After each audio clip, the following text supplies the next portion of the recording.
Assalamualaikum warahmatullahi wabarakatuh. Kembali berjumpa dengan Bapak Teguh. Kali ini Bapak akan menjelaskan materi sistem reproduksi, yaitu tentang menstruasi. Apakah proses menstruasi itu? Proses menstruasi adalah luruhnya dinding rahim. Jika tidak terjadi pembuahan sel telur oleh sel sperma, wanita akan mengalami proses menstruasi setiap bulannya. Namun, tiap wanita memiliki siklus yang berbeda-beda. Proses menstruasi merupakan sebuah siklus. Siklus mens ini umumnya terjadi selama 28 hari. Dihitung dari hari pertama periode haid saat ini hingga hari pertama periode haid selanjutnya. Kendati demikian, tidak semua wanita memiliki panjang siklus menstruasi yang sama. Siklus ini terkadang bisa datang lebih cepat atau justru lebih lambat, tergantung kondisi masing-masing wanita. Baik anak-anakku, sebelum Bapak menjelaskan tentang menstruasi, Bapak akan mereview dulu materi tentang sistem reproduksi bagian perempuan. Ini adalah penampang anatomi alat reproduksi perempuan yang sebetulnya sebagian besar alat reproduksi perempuan itu berada di dalam tubuh. Kalian bisa lihat di sini. Nah ini anatomi alat reproduksi wanita. Nah, diperjelas ke gambar ini ya. Dimulai dari bawah ya. Nah, di sini ini namanya vagina. Dia berfungsi untuk mengeluarkan darah menstruasi, dan vagina ini juga berfungsi sebagai jalan lahir dari bayi untuk proses persalinan. Di atas vagina ada yang namanya serviks atau leher rahim. Nah, ini bagian yang menopang rahim. Nah, di atas serviks ini ada rahim. Nah, ini rahim. Kalian bisa lihat di sini, ini dinding rahim, ini tebal sekali ya dinding rahim itu, dan sifatnya elastis atau lentur. Bahkan saking elastisnya dia dapat melenturkan berkali-kali lipat. Nah, ketika rahim ini terisi janin, maka dinding endometrium ini, nah ini namanya endometriumnya dinding rahim, akan meregang cukup besar. Nah, dari sini ada saluran. Nah, ini saluran kalian bisa lihat. Nah, ini saluran kalian bisa lihat ya. Nah, saluran ke sini. Nah, ini saluran ini namanya saluran telur atau oviduk. Nah, bagian saluran yang sebelah sini disebut dengan tuba fallopi ya. Nah, ini tabung tuba fallopi di sini. Nah, di kiri dan di kanan. Jadi, dari rahim ini ada saluran ke sini. Nah, ini ada saluran ya. Nah, kemudian kalian bisa lihat ada saluran yang bentuknya melebar seperti corong ya. Nah, di sini ada semacam umbai-umbai begini ya yang namanya fimbre. Nah, di sini yang menempel ke rahim, ini bagian luar dari rahimnya ya, menempel organ sebesar biji kacang merah ya, kira-kira seperti biji kacang merah atau kira-kira sebesar biji almond ya. Ini namanya ovarium di kiri dan di kanan. Ini namanya ovarium. Nah, di dalam ovarium ini dihasilkan sel telur. Nah, sel telur itu diproduksi oleh ovarium. Nah, proses pembuatan sel telur itu disebut dengan oogenesis ya. Nah, nantinya begini. Sel telur ini nanti akan diproduksi di sini ya. Kita lihat bagian ovarium yang lebih jelasnya lagi. Nah, coba kalian perhatikan. Ini kan bagian ovarium ya, yang tadi sudah Bapak jelaskan, yang sebelah kiri, ini sebelah kanan ya. Kalau ovarium ini diperbesar seperti ini, kalian bisa lihat di sini ya. Sebelum ovarium mengeluarkan sel telur, ini ada beberapa tahapan. Pertama kalian lihat di sini. Ada yang namanya primordial follicle ya. Jadi awalnya seperti ini sel telur ini. Kemudian dia berubah menjadi primary follicle atau follicle primer ya. Nah, kemudian follicle primer ini berubah menjadi suatu bentuk yang disebut dengan oosit. Nah, oosit ini kemudian berubah lagi yang disebut dengan follicle sekunder ya. Nah, kemudian dia mengalami pertumbuhan menjadi besar, kalian bisa lihat di sini.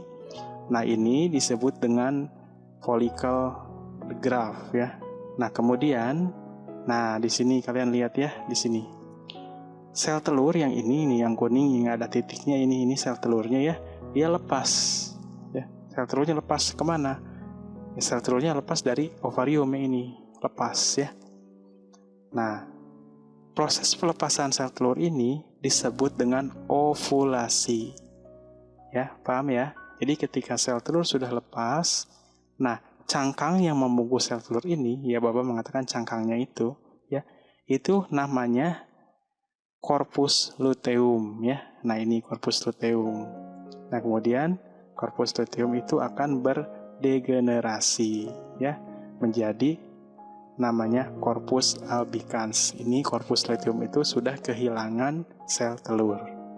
Bisa dipahami ya? Itu proses bagaimana sel telur bisa keluar dari ovarium. Proses menstruasi ini dibagi ke dalam 4 fase. Pertama, fase menstruasi. Jika tidak terjadi pembuahan sel telur oleh sperma, pada fase menstruasi, lapisan dinding rahim atau endometrium yang mengandung banyak pembuluh darah, sel-sel dinding rahim dan lendir akan luruh dan keluar melalui vagina. Fase ini dimulai sejak hari pertama siklus menstruasi dimulai dan bisa berlangsung selama 4-6 hari. Pada fase ini, wanita biasanya akan merasakan nyeri di perut bagian bawah dan punggung karena rahim berkontraksi untuk membantu meluruhkan endometrium.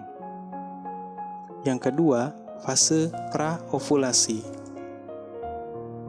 Fase ini berlangsung sejak hari pertama menstruasi hingga memasuki fase ovulasi. Pada fase ini, ovarium atau indung telur akan memproduksi atau menghasilkan folikel yang berisi sel telur. Seiring dengan pertumbuhan folikel ovarium, dinding endometrium juga akan menebal untuk menyambut sel telur yang diharapkan sudah dibuahi sperma. Fase praovulasi biasanya terjadi pada hari ke-10 dari 28 hari dalam siklus menstruasi. Durasi waktu yang dihabiskan pada fase ini menentukan berapa lama siklus menstruasi seorang wanita berlangsung. Yang ketiga, fase ovulasi. Pada fase ovulasi, folikel yang diproduksi ovarium akan melepaskan sel telur untuk dibuahi. Sel telur yang telah matang akan bergerak melalui tuba Fallopi dan menuju ke rahim. Sel telur ini hanya akan dapat bertahan selama 24 jam. Jika tidak dibuahi sperma, sel telur akan mati. Sebaliknya, jika sel telur dibuahi sperma, akan terjadi kehamilan.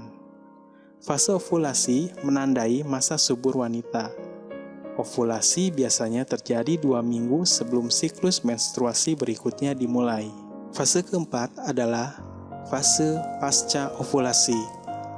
Setelah fase ovulasi, folikel yang telah pecah dan mengeluarkan sel telur akan membentuk korpus luteum di fase ini.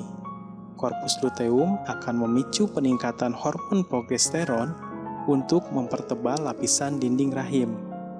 Fase ini juga dikenal sebagai fase pramenstruasi, yang umumnya ditandai dengan sejumlah gejala seperti muncul jerawat, badan terasa lemas, menjadi mudah marah atau emosional.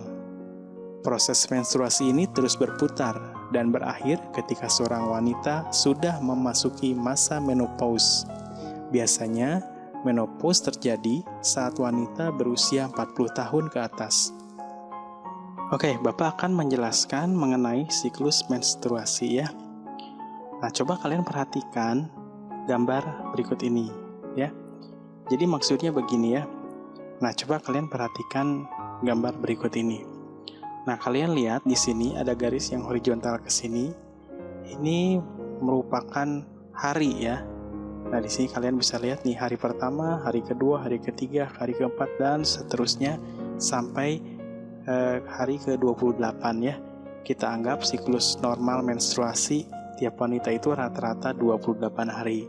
Ya, walaupun itu bisa berbeda ya. Nah, kalian bisa lihat di sini, ini kondisi dari dinding rahim ya, kondisi dari dinding rahimnya. Nah, ini keadaan dalam ovarium dan ini keadaan dinding rahim pada setiap hari-harinya. Nah, pada hari pertama sampai hari ke-7 ya, ini hari pertama, kedua, ketiga, 4, 5, 6, nah sampai 6. Nah, disebut dengan fase menstruasi. Kalian bisa lihat di sini dinding rahim ini berdarah ya.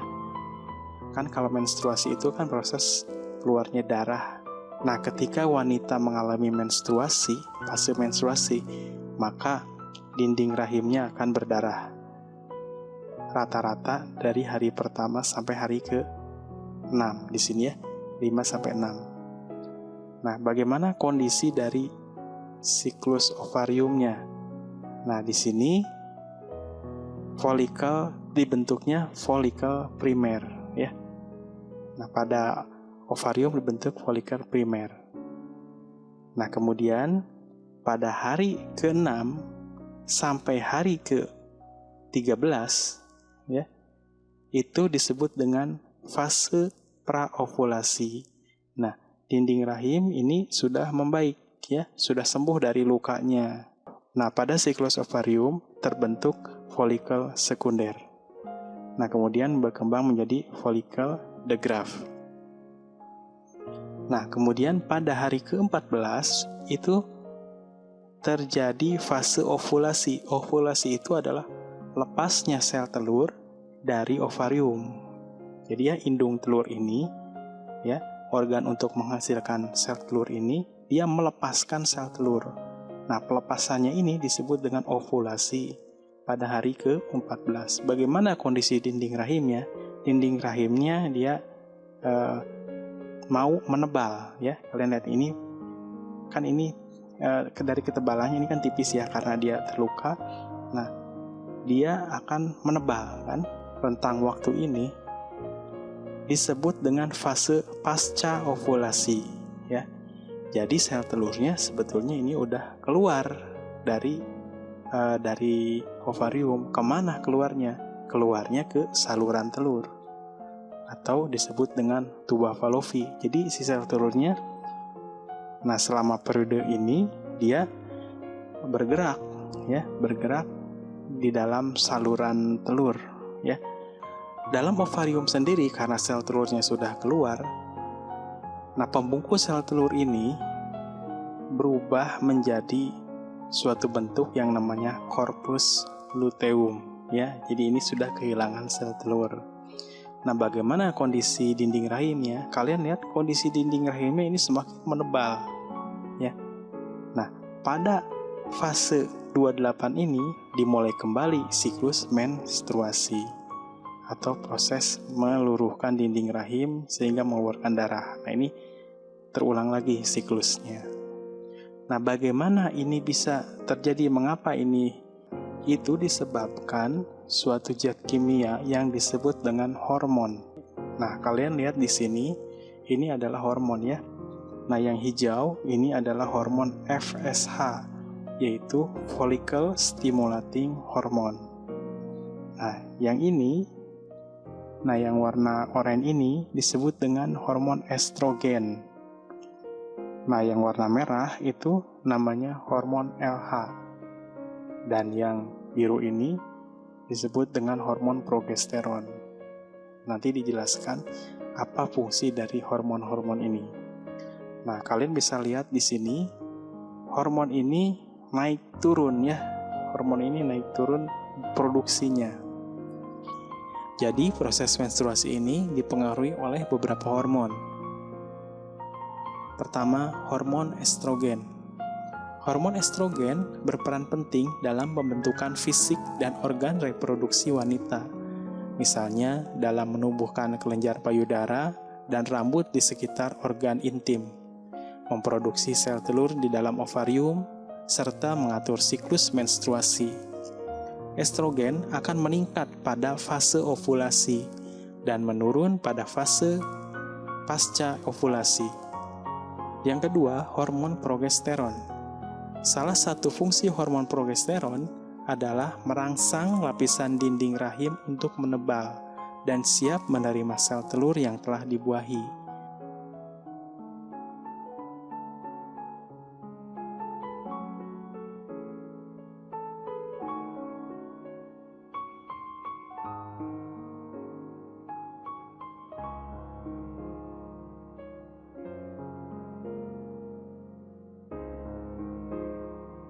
Kadar hormon ini sangat rendah pada fase praovulasi dan akan mengalami peningkatan pada fase pasca ovulasi. Hormon ini akan diproduksi setelah melewati fase ovulasi.